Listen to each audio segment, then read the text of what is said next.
Ready? This is the Futureworlds Metaverse podcast. It is episode 17, and our guest today is Vickie Nauman, who has a long history in the music and tech side. So let's introduce you right off. Hey, Vickie, thank you for joining us today. Happy to be here. Happy to be here. It's great to talk to you. We've had a few conversations. I see Vickie on panels everywhere. I think she's probably on more panels than anybody I've ever seen in the music and tech business, both, because I don't know if I want that. I don't know if I want that. Is that a good, bad? It's exposure. And if you've got a good message and if you've got, good thoughts and you're contributing, why not? That's what I say. And well, I do definitely feel like industry panels are a great way to try to help more people understand the complexity and these issues that are, we have so many blind spots in our industry, especially around rights and new uses and new technologies. And so it is a really good way to try to, I always feel like even if there's just a couple people in the room who might walk away and have a new bit of information, then I feel like it's worth it. I always tell people, if you want to know something, go to a conference, right? It's the easiest way to immerse yourself quickly. You'll be exposed to not only the professionals and experts in the field, but you also meet others in the like space that you might be in. But you're right, to get this type of information from an IP attorney, unless you know somebody, you're going to pay for it or you're not going to know it. And I've always said on the tech side, just go to South by, go to CES, just sit there for 2 or 3 days and immerse yourself. And you'll come out of there with more knowledge and background than people that have been trying to get into the business or work something out over, years even. Absolutely. And I think that, music itself, music rights, when you have master recording or, sound recording, publishing, performing rights, neighboring rights, and then artists and how all of these deals work, that in and of itself is really, really challenging. And then if you think about all the different business models and the different use cases and the different rights that get implicated for different things, that's where it just completely breaks down, because to most technology companies, they think about, okay, if we're going to make hardware, we need 1,000 parts and they need to come from 4 different suppliers in Asia. And then we need an assembly plant and we need to ship it, and we can zero out all those costs and we can create an effective supply chain. When you start talking to them about music rights and intellectual property, and it's like, well, that kind of depends. And this depends. And, we might be able to do it this way, but, the more typical approach is that way. People just start to kind of shut down, and they're like, I can't understand. If I can't understand this, I can't get approval internally to do it. And that's where, for me, that's where I like to come in, because I hate good ideas with music to die on the vine. And so many of them do, because people just decide that it's not worth it to try to, zero risk and get the music that they want, but it's entirely possible. And music is such a closed ecosystem. Very few film is like that, TV is like that, entertainment as a whole, I think, is like that. But trying to make a connection with somebody or trying to get to a particular executive or have a relationship is very difficult unless you've got existing relationships, friends, something that makes them a lot of money quickly, or a track record. Exactly. And then it's just, how do you navigate through and understand? Like you said, there's so many tech companies I've spoken to that have zero clue about how the music business works at all. They think, oh, someone puts out a record and then magically it's everywhere and magically they make money. You're skipping over all the hard parts. And I think that's something that's valuable information. It's hard to get that unless, again, you have those relationships or you spend the time in the trenches or the years behind, I'm going to ask you your background, because you must have come out of music somewhere, right? Or I know music rights very well, but where'd you come out of? Yeah, so I, music has always been a huge, huge part of my life. And then before I started doing all the digital, I worked in radio. And so I worked in the ivory tower of the NPR radio network, Minnesota Public Radio, and then in Seattle at KUOW, which is NPR News, and then KCMU and KEXP, which are these amazing tastemaking little boutique station that does, that is kind of one of a handful of stations like KCRW, WFMU. There's a handful of these where they're just truly pulling out gems and programming them. And so I built out all of their on-demand streaming, or their radio style streaming. But in the days before I got into digital, I was just doing like marketing and promotions. And it was so funny because, at that time, we just, as a radio station, we got our licenses from ASCAP and BMI, and it was really easy. We never reported anything. They would just come by the radio station once a month or so and say, what have you guys been playing? And we're like, oh, okay. We just would write down some things on a piece of paper and give it to them. And they're like, great. Okay. See you next month. And then once I started understanding music rights, I thought, well, no wonder no one ever got paid for the radio use, because we would just write on a piece of notebook paper 10 songs. And so, but I also had in the radio world, that's kind of where I was like, oh my gosh, like the power of music to connect to an audience and to be able to bring artists in the studio. And, it's something that I think in the digital transformation, a lot of the science and the ways that radio really worked were lost. And, of being able to say, I have one chance, I'm in radio, you have a signal. And so you have to say, of the people in my market, Seattle, we want to reach a particular demographic and program a particular kind of music and get ads and sponsors and events and announcers who all make sense for that demographic.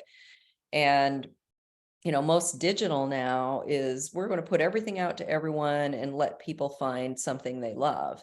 And so with radio, we had to be really scientific and really strategic about what we played and how often we played it, and, the kinds of ads. And boy, if we got the wrong sponsor for something, we heard immediately that our community disapproved. And it was many things about radio I think are still really, really valuable, but most of the practices have not really made their way into our digital economy now. And you're seeing a lot of consolidation, right? There's the programming especially might rest with one or two people in New York, and they're basically programming the entire country, which there's a little at, I don't know, 20, 30 years ago, but man, I think nowadays that's the norm. And you're losing that local, like you said, that feedback. Someone in that particular market might like a particular artist, and that may not be a national artist. So how are they served? Exactly. And that's why these stations like KEXP, KCRW, WFMU, WXPN, these are these local stations, and they still program things there. But Intercom and Clear Channel and all of these big broadcasters in the 90s, the FCC Act changed in 1996, which allowed radio broadcasters, TV broadcasters, and newspapers to have multiple ownership in every market. So it completely changed the landscape, and everything started to be programmed centrally, because Clear Channel then had 800 stations. So they had 5 formats, 5 program directors, and everything was homogenized. And it really dumbed down radio listening. But for the stations that still did local programming and hand-picked programming, it was actually a boost to all of them, because people didn't want this really generic radio. They wanted things that felt local and felt like they were part of it. Totally. And the ads, the same thing. Sometimes you'll hear ads from somewhere else and you're like, wow, who's buying that? Right. There can't, as you travel the country, different regions have different ad styles and different programming styles, different disc jockeys or on-air talent styles, right? I mean, some of it's still that "Ah, ah, ah, ah, hey, Big Daddy Exactly. Don Carlin's," and then some places it's completely laid back, say Pacific Northwest and the public stations.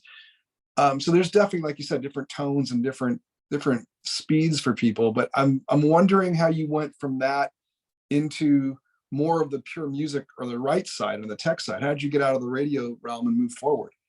Well, it was in 1999, and I know I'm dating myself because now there are probably people listening who are like, I was born in 1999. This is like my grandmother telling me she had to walk to school in the snow.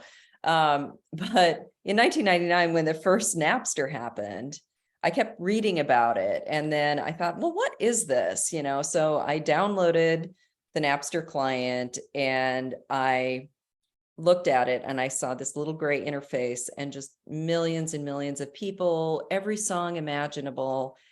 And my mind was blown. So it's like, oh my God, everything has just changed. All of entertainment is now forever going to be changed. It's going to be global. We're going to have access to everything.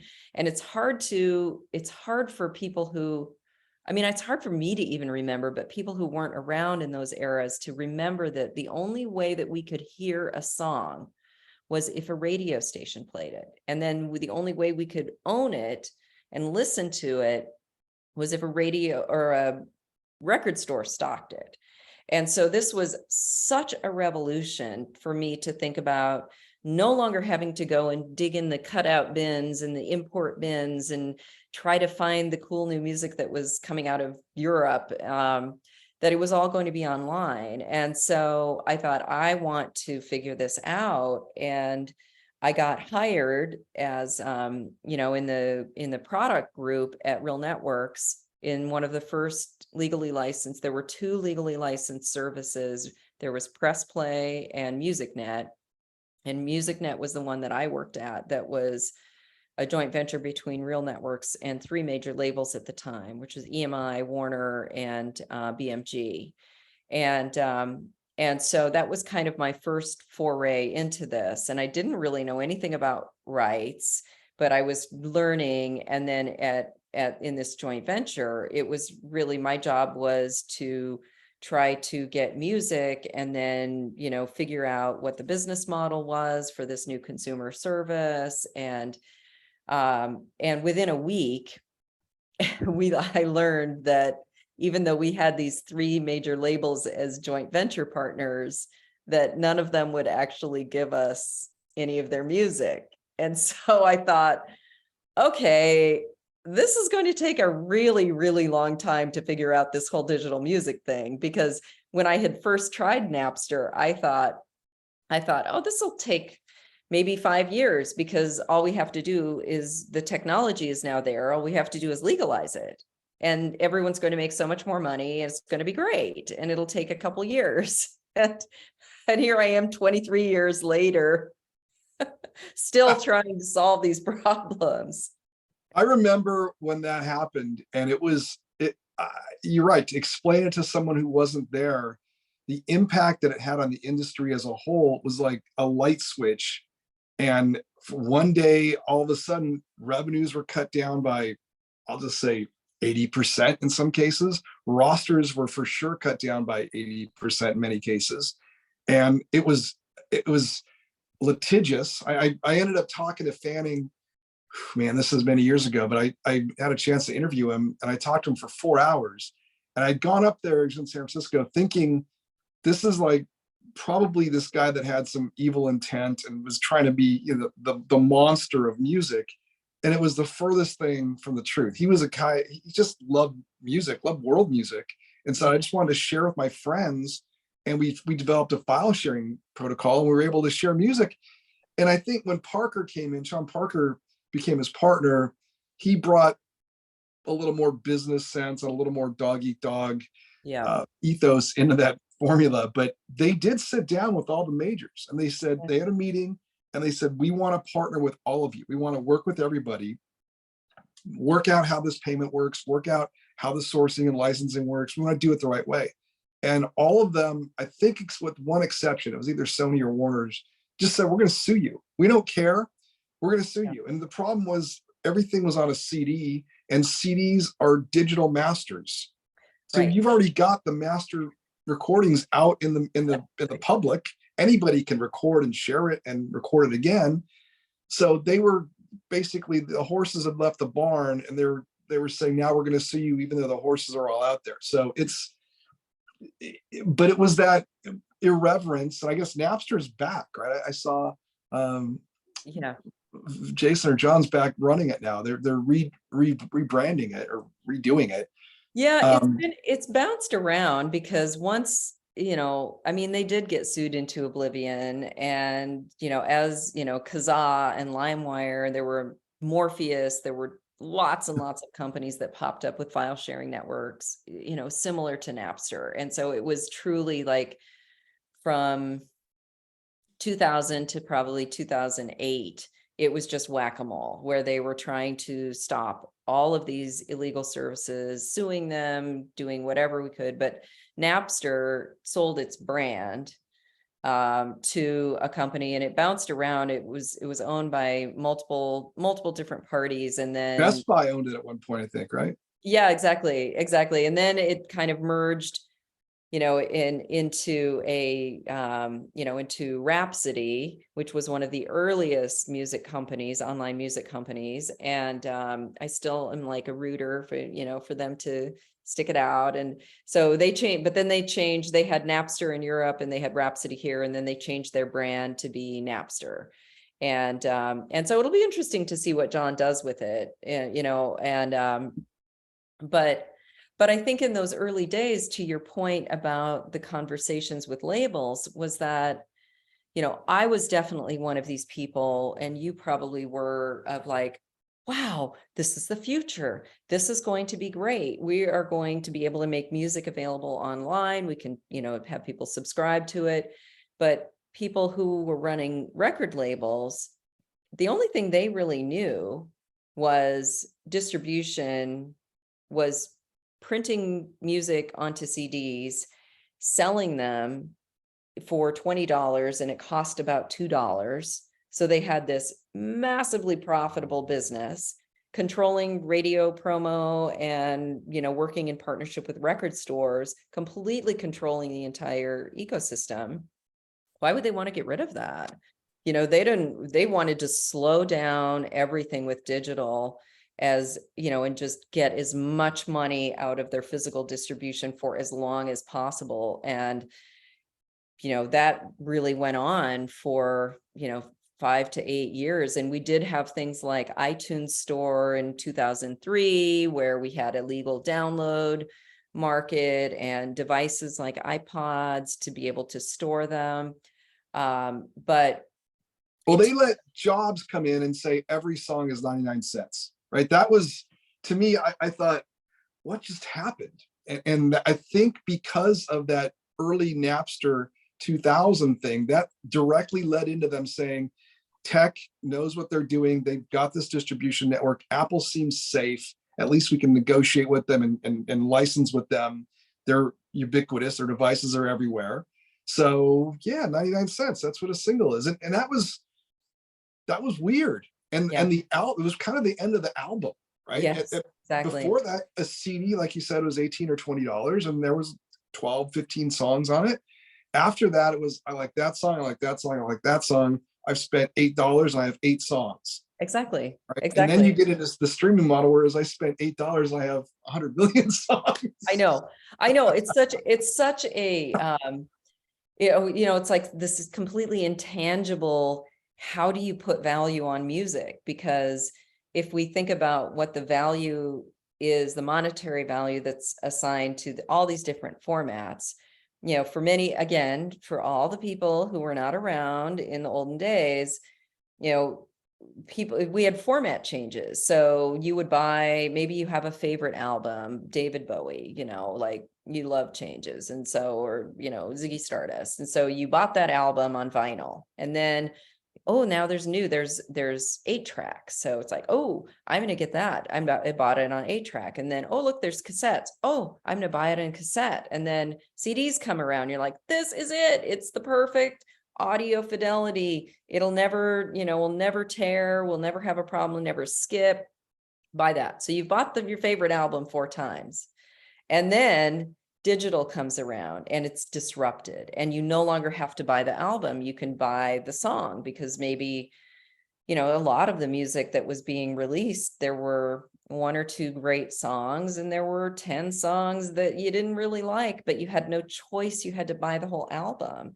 And so digital completely broke apart the album. And then iTunes at 99 cents created a great legal market, but it was exactly as you say. I no longer have to buy 10 albums to get the 10 songs I want. I can just spend $10 instead of $100, or $200 in the CD era, and forever changed the course of how we consume music.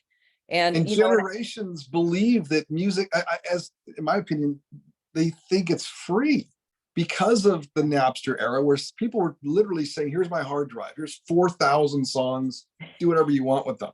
exactly. And then I've heard, younger kids say, hey, it's in the radio, so it's on radio, it must be free.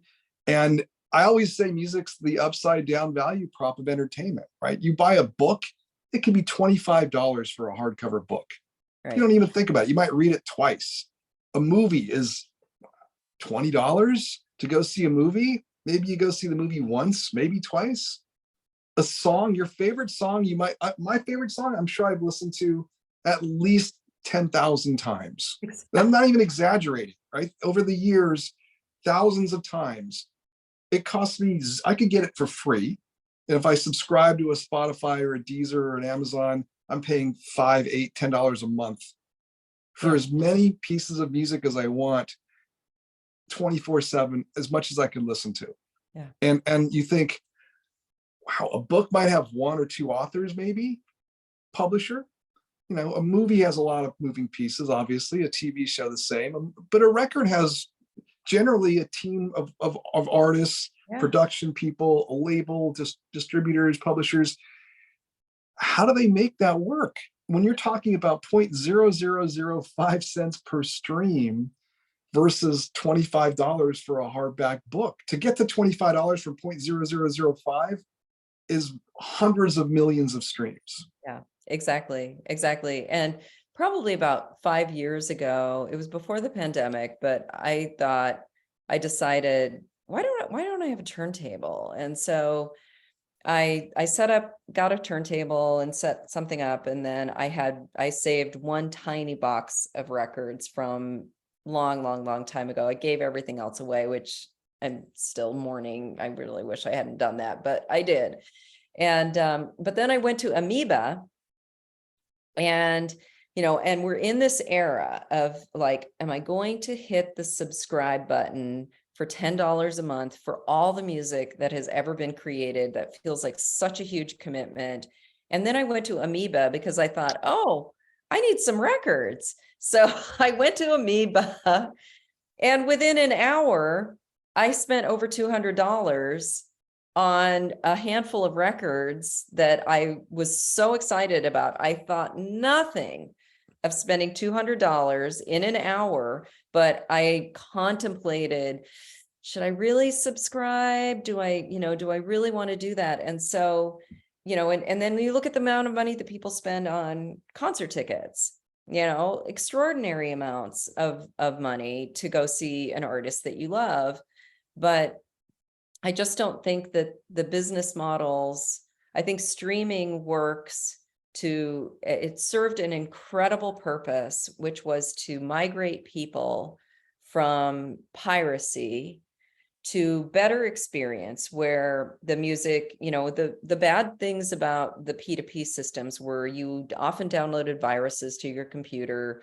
Some of the songs sounded terrible and other songs sounded great. Some were not the right song, the data was wrong. So there were many things that inconsistent. They were inconsistent that you got in exchange for not paying for it. And so streaming gave people this better quality experience. Migrated, now we have, I think, 600 million people globally who are subscribing. Remarkable. I remember a few years ago, some of the labels were saying, if we can just reach 100 million, globally, we will have a sustainable business again. And now we're at 600 million. But the problem with streaming is it's kind of created this music is in the background. And there's music running throughout our lives, but we don't necessarily always even know what's playing. And we also, like the people who were probably like you and me in the old days, who would buy 5 albums or 5 CDs a month and spend $200 a month. When we moved everybody to this $9.99 model, it was great for people who bought a few CDs a year and were able to get access. But for all of us who used to spend thousands of dollars a year on recorded music, we no longer had any reason to spend that money on music. And so we lost that very top of the pyramid. And then I think conversely, with the streaming models, the other problem with them is, the 0.00005 cents or 0.0000001 for composers, is that you can make a lot of money as an artist in streaming if your music is on thousands of playlists and you get hundreds of millions of streams. But if you're an artist who maybe has dedicated fans around the world, but maybe your music doesn't get on a lot of playlists, or people just don't listen to it on repeat over and over and over, these are volume-based business models. So you will never, ever make those little fractions of a penny add up to anything meaningful. So it doesn't work for everybody. And I think that's kind of where we are right now. This is a really interesting segue. I would say yes. I used to sit in my room with the lights off and my headphones on and listen to records. And you focused on the music. It wasn't in the background. It wasn't trivial. It wasn't, I'm just flipping through channels. You were listening intently. You were reading liner notes. You were learning about who the artists were. And then you do it again and you do it again. And their records, I'm sure, you can relate. I can name records where I know every single lyric sequence. And when you hear the song, you go, oh, the next song on the album is, and then it's not, because it's a playlist. Exactly. But I think the segue here is into NFTs, because I see that as one method where you can come back and now perhaps sell a song to somebody, almost like a download. Mm-hmm. Maybe there's other value that transfers with that. Yeah. But now the artist can actually do that. You could have a label do that as well, and any other distributor, but it could be the artist going directly to the fan. So if they have 100 or 1,000 fans that love them, now they can say, I'm going to sell each NFT for $5, pick a number, and those 1,000 fans buy it, and now the artist has $5,000. You don't have to worry about millions and hundreds of millions of streams to get $5,000. They just sold to 1,000 fans at $5 each. And by the way, they're making more because they're writing more and more songs. So how do you see that? What do you think about that model? Yeah, I'm super excited about all of the possibilities that kind of where we're in the midst of going from these volume-based streaming, whether it's streaming services or UGC, TikTok, all of it is very much about volume, and going to this Web3 world of NFTs, maybe immersive experiences. I think NFTs, a lot of them are going to evolve into more interactive fan clubs. And these are so exciting to me because it's an opportunity to reintroduce things like scarcity. Like maybe your fan club should only have 100 people, and that there's value because it's a limited group. Or maybe you're selling people some sort of limited edition music, or maybe you're letting a handful of your fans co-create music with you and collaborate with you. And these are the kinds of things that I think when we talk about that top of the pyramid, the people who love music and will spend exponentially more than $9.99 a month, that this reintroduces ways for those kinds of people to spend more money, and for artists to be able to kind of, have a subset of their fans that they engage with more closely, and that they can work and find ways to monetize their music differently in a way that fans are hungry for more access and more ways to engage with artists. I think it's just so exciting. And we have a lot of work to do to get Web3 and NFTs and wallets and all of these things to be mainstream. But I think over the next 3 to 5 years, it will happen. I agree. And I think it's happening a little faster. I do think the younger generations understand wallets a lot better than the older generations. And Yes. gas fees, I just bought something the other day and the gas was actually more than the actual NFT. But when are they going to fix that, right? It's like saying that the postage stamp was 50 cents and I sent a check for 10 cents. So why does that make sense? But it was the idea that you could use it, you could have a deliverable, a value deliverable, right? So whether that's visual, audio, like you said, access, piece of physical merchandise, whatever it might be, the artist can pick that. But the owner of the NFT also has the opportunity to put it on a marketplace and Exactly. sell it. So say you were I don't know, big Bob Dylan fan and you're 85 years old, you're like, I've had my run with Bob Dylan. I'm just going to, instead of, I don't have any relatives to bequeath this to, so I'm just going to put it on a marketplace. And whatever value came with that NFT now will be transferred to someone else. The original artist and whoever else is on that rights chain will benefit from that sale. And it's a way to, it's almost like your vinyl collection, right? If you had a vinyl album and you're like, I've got I'm not going to have a turntable anymore. I have a smaller space. I can't play as loud, whatever. I want to sell it. But a place where you can see it transfer value and maybe participate in that value chain going forward. And also, like you said, not just the album and the vinyl and the liner notes, but it could be a ticket to a show. It could be a direct conversation with the artist. There's unlimited numbers of ways you can engage with that. And I think there'll be different tiers, right? Maybe there will be a free tier where, hey, here's just the music. Well, here's the music plus some art. Here's the music plus art plus a video.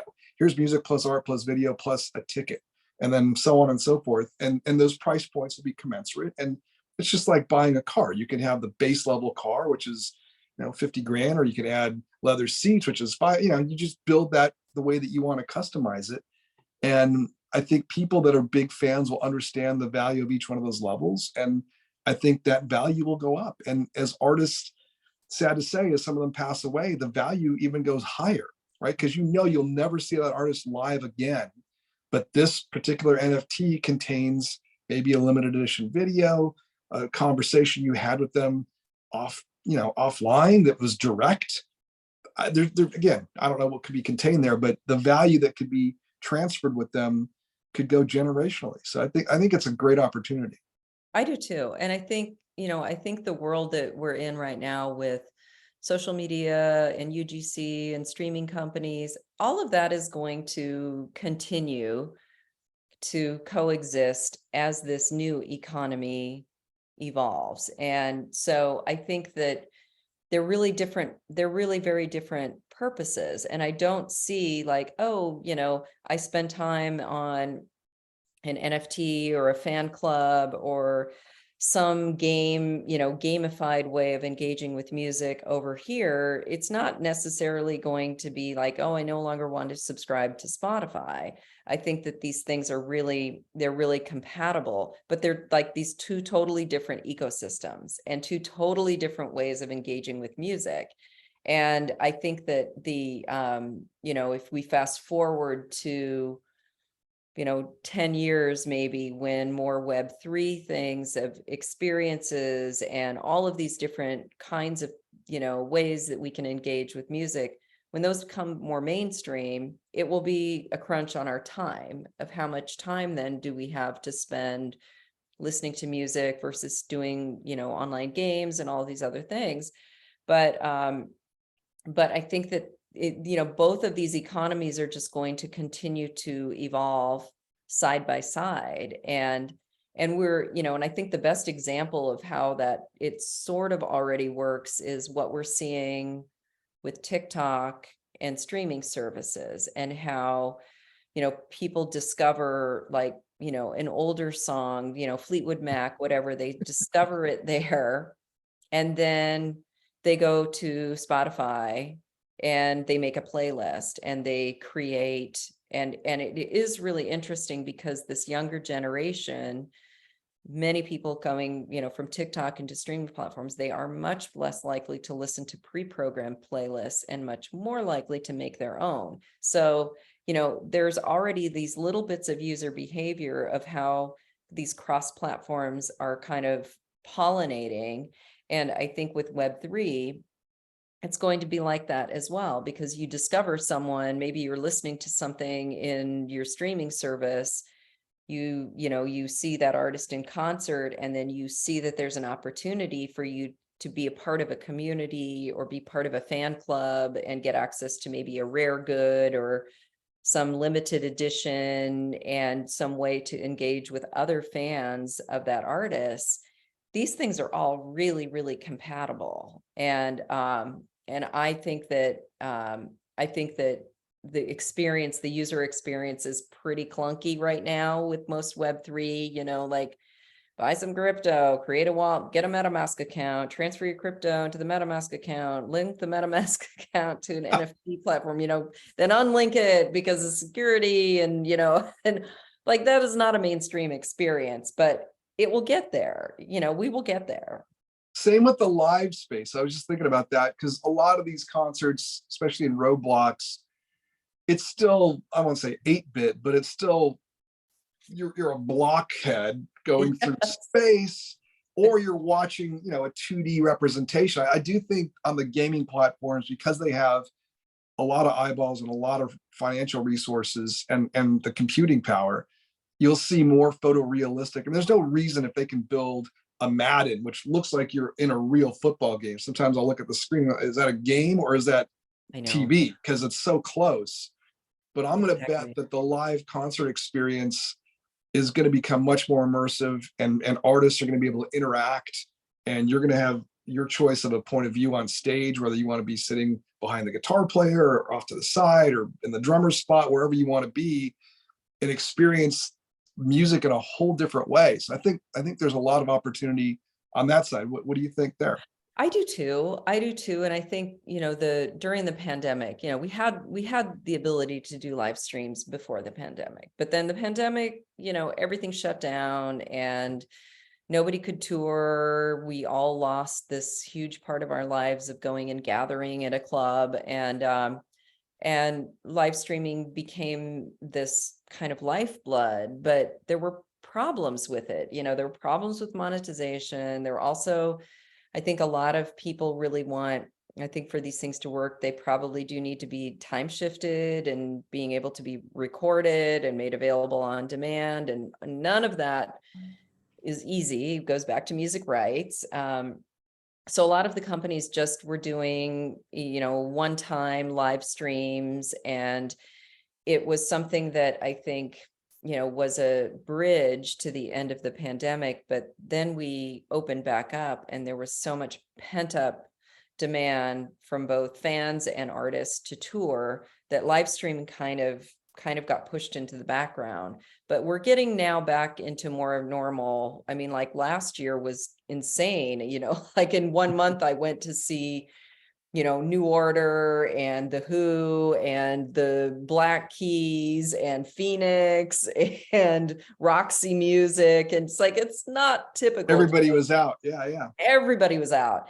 And that's getting back to more normal. And so I do feel like the combination of live streaming, fan communities in Web3, and kind of these experiential technologies that are going to make us feel much more like we're in the room, as opposed to just sitting in our living room with our cats, and watching on our laptops. I think there's going to be different levels of social and interaction, and I think people will pay for it. And but I think that, again, a lot of these technologies, they have to evolve a little bit further. And artists, the other thing that's so fascinating, I was just in the Netherlands last week, and Mark Mulligan did a great talk from Media. He did a really, really great talk about communities and tribes and cultures that are developing all over the world, and how on-demand streaming and having access to everything has it, even though in some levels it's very homogenized, in others, there are groups that are just naturally starting to set up online and in real life of fans. And so there's this kind of, global need for people to come together around artists. And that's where I think this combination of live streams, metaverse experiences, and communities can really, really be transformative for our business. It can definitely work on different levels. And I think you're right. A lot of people are, if you grew up, let's just say in the US, you don't think anybody else has a different experience, but most of the world probably hasn't had access to A-level talent in a live situation. Right. Because where are you going to tour? And how many times are you going to tour India? Right? It's so hard to get there, and very expensive and prohibitive. So most acts never go there. Yeah. So how does someone in India that might be a fan of Adele or Drake ever see that performance? And maybe the way is through a Web3 or a metaverse experience. It's very close to being there. It's not the same thing, obviously, but it's close enough for someone who has no access other than watching it on TV right now. So I think there's going to be a lot more rich experiences, I guess is the way to put it. And I think that there'll be different tiers. I can see that there'll be pricing. If you go to some of the early shows on, I think the Travis Scott show, you can get them for $1, $5, right? Ticket prices were very reasonable compared to hundreds or thousands of dollars that you're paying to see someone live. So you're going to get a broader audience. You're going to have markets that maybe never have heard of you or never had a chance again to see you participate. And you're going to be able to do a show from your house and make $1 million versus having to be on the road with 35 crew members and buses and trucks and all. For you would net less money doing that and work harder than taking the time to be more personable and having an intimate relationship with a far deeper fan base. Yeah, and when you think about how music has in the old days, it was very local. It was local to bands in local cities. Maybe they would tour a region or a country, and an artist would break in a country because of radio and and record stores. Now it's truly global. And even if an artist goes on a 50-city tour, which is a massive undertaking, they're still going to miss the vast majority of their fans, because their fans live in every corner of the world. And and can't necessarily, if you're playing in London on a Tuesday night and you're in Scotland, you're pretty close, but you probably can't get to London on Tuesday and then get back to work on Wednesday morning. There's just many reasons why people are never going to be able to be in the room. But I think as the tech gets better, that feeling that, I don't think we'll ever be able to be replicated digitally, where you're in the room, you're with other people, the anticipation of a band coming on stage. It's so fun. You get goosebumps. We might not be able to do that, but I think we'll be able to be really close, and there will be other benefits, like, as you say, I want to watch the drummer, or, who's that, what's that guy doing in the corner playing the theremin? I want to watch that. Maybe be able to have a chance to talk with the band, or have the band interact with the camera in a different way, like where they are speaking to the online audience. I think we've just barely scratched the surface of that during the pandemic. 100%. And I'm thinking of some of the videos where you see an artist pull someone out of the crowd and put them on stage and let them sing or dance. That was rare. I mean, it's still rare, and it's special. And you go, oh, I wish I was that person. I wonder what they're thinking. This is now a medium where you can have that happen a lot more often. And like you said, it's accessible to people that, if it's physically impossible to get there, even financially impossible, right? How many people can afford a $200 concert ticket? So you're opening up that access to so many more people. Um, yeah, there's also a line where the gamification comes in, and I've seen that kind of pushing, especially from some of the platforms like Fortnite and Roblox, where the mindset of gamers is always, there's a leaderboard, I need to compete, I need to have this, I need to buy all this stuff. And then on the music side, a lot of artists I know and have worked with are like, just listen to my guitar, right? I don't need lights, I don't need like a moving stage, I don't need any of the accoutrements that come with a show. I'm thinking of, maybe Eddie Vedder looking at his shoes, but it's there is going to be some type of culture clash or some type of new culture where it's going to be more accepted to have a gamified part of your performance, where Yeah. artists, and I liken that to the brands on buildings. My artists used to go, oh, I'm not going to have a banner, I'm not going to take an ad. I'm like, you're playing Staples Center. On the ticket above your name, even, it says Staples Center. Right. That's a brand. I'm not saying you're endorsing them, but to most fans, you're playing the Staples Center means that, that Staples name is in their head, and someone's paid for that, obviously. And I think now that's become much more accepted, and being part of a brand or having a brand with you in a medium is not looked down upon so much, but there was a time when it was. I I'm know, just wondering. it's so funny, like, to think back to, especially like the 90s, where it was, and this even went into the 2000s a little bit, where it's like, oh man, I'm not going to sell out and license my song to a Pepsi commercial. That's beneath me. Fast forward 10 years. Hey, I'd love to license my song to a Pepsi commercial. Like these concepts of kind of, music as counterculture and art and separate from commerce. It's always been it's always been about money, changing hands and extraordinary amounts of money, especially for successful artists. But when in that, especially in that transition from these really, really lucrative years of selling CDs to this digital economy, all of a sudden, like, yeah, associating with the brand, that's not such it's not such a bad idea after all. I've always said, why don't the brands have their own labels, right? If you're Ford and some segment of your artists drive Ford trucks or Ford vehicles, that's congruent. That's not like Yeah. saying I'm a alcohol that no one drinks or some type of clothing that nobody wears. We drive a Ford truck. So why wouldn't Ford be a logical brand partner? And nowadays you can buy every label service.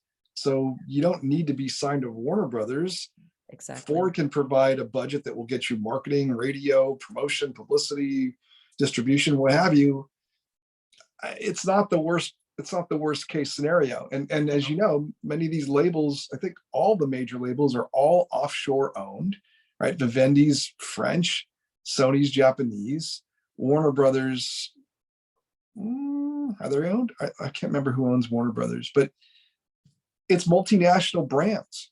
Yeah. So it's like you said, to get to that level, you require resources, and people are listening to you through an iPhone or a Samsung phone. There's a device. There's necessary physical devices and relationships you have to have with brands in order to get that art content anyway. So why not take advantage of that and slingshot yourself through, years of slogging away because you don't want to sell out. I had an artist that I know. Well, I like OK Go is a great example because, they make these iconic videos, the Rubik's or the, Rube Goldberg machine type of things. And they, they had a partnership with Samsung. And so Samsung wanted to put their products in this music video, and OK Go's like, we really do not want to put your products, these devices in the background of our music video. That's not who we are. So they came up with a solution, and they said, we will shoot all of our videos for this on Samsung. We'll use Samsung equipment. And then they did a couple of different cuts that Samsung was approved to use that did have a device and did have, and like, and put a little, bumper at the end of their videos that this was made possible by Samsung and shot on Samsung equipment. And I thought that was such a great example of how the band had to create their own little firewall around how far they will go. And most brands are pretty malleable. They're going to ask for everything. They will ask you to, have your lead singer dress up like a mobile phone if if you let them. But it's up to the teams and managers like you and teams who can come in and say, well, we won't do that, but we will do this. And and find the right mix that doesn't impede the integrity of the music. 100%. I think that's going to be an area that's really interesting, especially with Metaverse and Web3, where, like I said, there's going to be gamification. I don't see how there can't be. If you need to monetize to get to that level of, say, resolution, that level of engagement from an audience, there's got to be some type of level of gamification, because these kids all expect that. Like if there's nothing else happening in there, I can't go buy a skin, or I can't be on a competition with somebody, then I'm not gonna go there. Exactly. Right. Exactly. And to serve those fans, and again, younger generational artists are far more aligned with that than someone that's 10 or 20 years older than them. So I think that gap is narrowing. I know. But And when I first was wrapping my head around a couple of years ago around, virtual merch in Roblox as being the main way to monetize any kind of music experiences in there, and I thought, "Oh, really, people are going to buy virtual t-shirts." And then I created an account. I started exploring in there, and I'm like, okay, I got it. I got it. Like that is another expression of fandom. And it is, like rarities, maybe there's a limited edition of certain types of merch. Maybe those are higher priced. I did this project with Warner Music and David Guetta a year ago in Roblox, and there were t-shirts, but we also sold virtual glow sticks for the neck and for your wrists. So, and, so people bought those and, as part of David's, to wear at David's set. And it was, it's really fun. And it is, like a lot of bands, I think there's kind of this historical music is cool and gaming is nerd and culture. And those lines are completely crossed now. And so I think that, kind of understanding how gaming companies can offer broad free distribution of games and make billions of dollars out of in-game engagement based purchases. There are lessons the music industry can learn from that. definitely. And I think, again, the artist can be involved as a principal. Yeah. Instead of having to work through a layer after layer of labels and third parties. If an artist really wants to, they can make a deal direct. I was talking with a major artist a few months ago, and they were out of their deal. And they said, Steve, where do you think we should sign? I said, sign to Apple.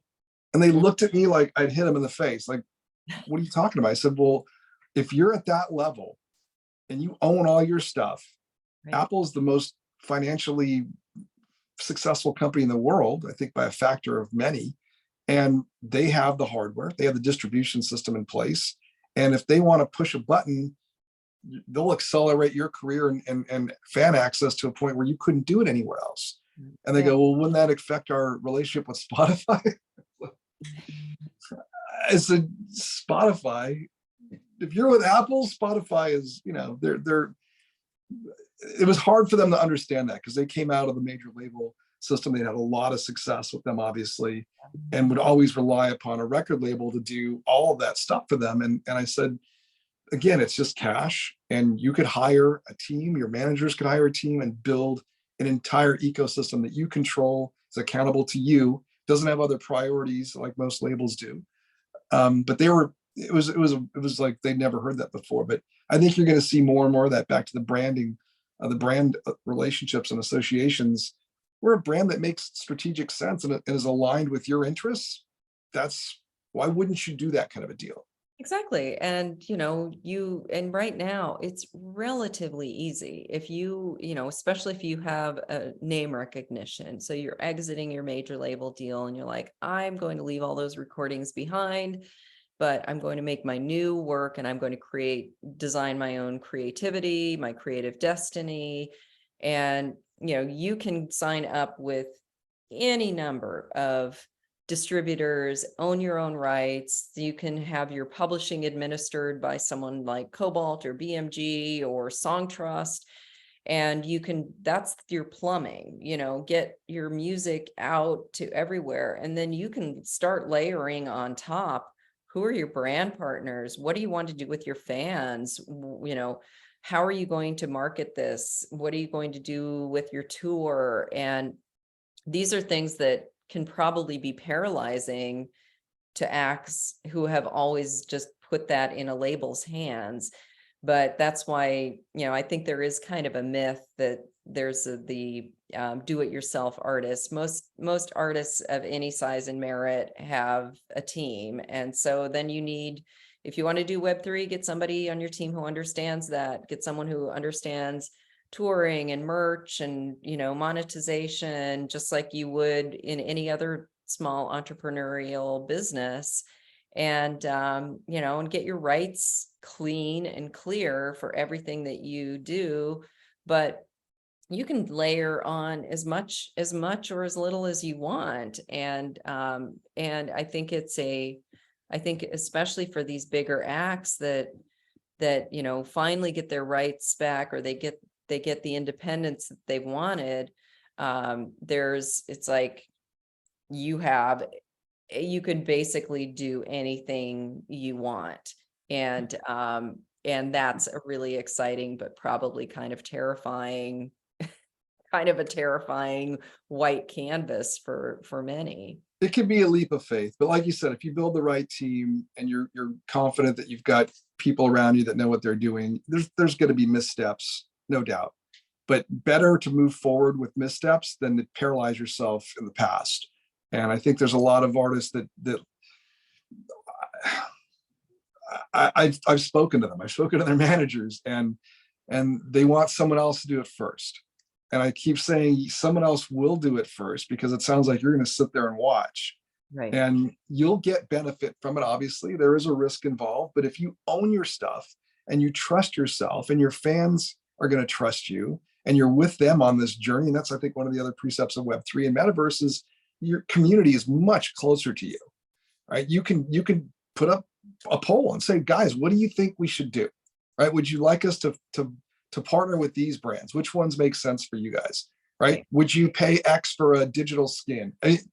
You can communicate these choices and have feedback instantly in a way that you could never do before. So bring them along for the journey. Let everybody make a misstep if that's how that works. I mean, you're seeing Musk do this with Twitter. Hey guys, should I be CEO? No. Okay. Right? Should I charge $8? No.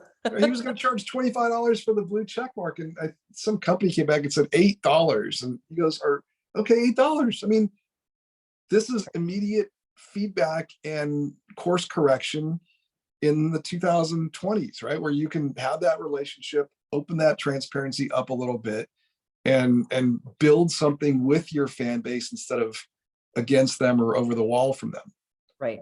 Well, and I think, like, to your point about, everybody has kind of like, do you want to be first? Do you want to watch? Do you want to kind of, gauge what's happening? There's a ton of that right now with Web3, with NFTs, with Metaverse, different things, where there's a lot of, there are some, artists who have been very bold, Travis Scott, David Guetta, on and on and on. Marshmello was kind of the one who broke this whole concept open. But there are a lot of people sitting on the sidelines right now because they've seen some missteps, some things that people have not done right, or that fans have been upset because of something looked like too much like a cash grab, or the environmental aspects of blockchain and, or crypto and things that have not yet been made more efficient. And so there's a lot of people that are on the sidelines, and that's okay. It's okay to watch and pay attention, but I think it's also, there's a lot of value to really engaging and understanding, what the dynamics are, who the players are, and maybe experimenting and trying some things and realizing might not be perfect, but then you have firsthand knowledge of what works and what doesn't work. And I think that's really, really valuable right now. Oh, you're seeing that guys like Matt Shadows and Avenged Sevenfold, where he's just out there building his community, doing his thing, and not beholden to anyone. He's going to make missteps. He puts his, toe in over here, puts his toe in over there. Oh, this works, this doesn't work. But it's transparent. I follow him. I watch how the community reacts, and he watches how the community reacts and adjusts based on what behaviors and reactions there are Yeah. to move in a way that makes more sense. But he's moving, right? That's the Right. point, is he's moving, and a lot of other people are just sitting there going, I'm going to wait till somebody else figures it out, which again, it's valid. It's just not as exciting. I think you're going to lose the potential of being a pioneer and the education that comes with that. And you're not going to be in that place first. There's something about being an OG or the first mover in space that gives you credence later on, and probably a higher potential for value, because you can develop those systems and then the long tail starts following you. But Vickie, I don't want to keep you too long. I appreciate you coming on today. This is a great discussion. We can go on for probably another 3 hours. Thank you for joining us. And I want to definitely keep in touch, and I look forward to seeing you very soon. Sounds really great. Thanks for having me. Anytime. We'll talk soon. Take care. Thanks, Vickie. You too. Bye. Bye-bye.